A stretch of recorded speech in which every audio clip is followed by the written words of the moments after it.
சோளம் காமி. இது வந்து சோளம், பாப்கார்ன் போடுவோம்ல அந்த சோளம்.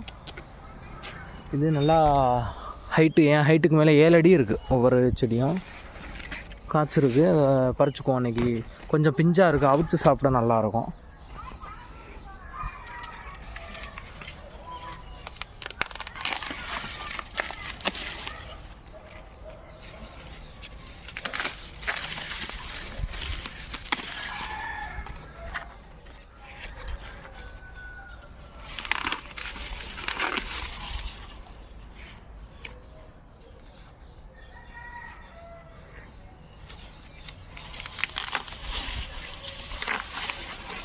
வீட்டில் 4 பேர் இருக்கும், அதனால 4. அதுக்கப்புறம் நம்ம மீதியை வந்து பறிச்சுக்கலாம். நல்லா பாருங்கள், விதையெல்லாம் நல்லா வந்துருச்சு, தெரியுதா? இது அவரைக்காய்.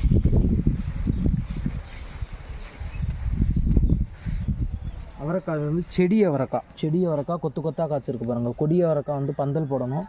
இது வந்து செடியிலேயே காய்க்கிற அவரைக்காய். சும்மா ஒரு 4 செடி தான் வச்சுருக்கோம். வீட்டுக்கு தேவையானதை மட்டும் ஹார்வெஸ்ட் பண்ணிக்கிறது.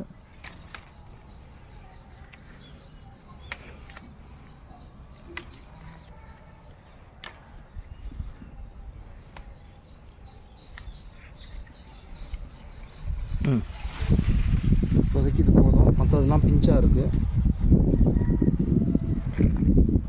இங்கே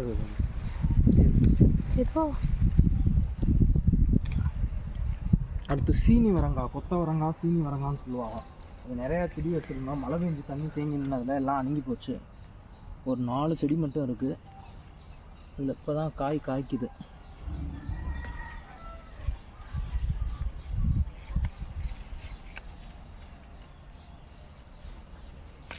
இது வந்து ரொம்ப சீப்பாக கிடைக்கும் சந்தையில், ஆனால் யாருமே வாங்கி சாப்பிட மாட்டாங்க.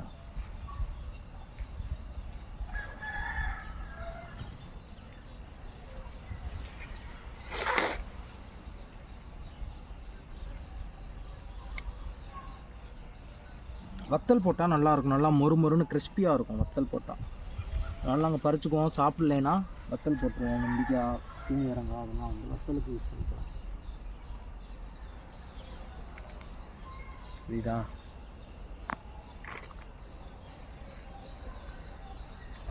இது வந்து சாம்பார் பூசணி. இப்போ தான் பிஞ்சு விட்டுருக்காங்க. சாம்பார் பூசணி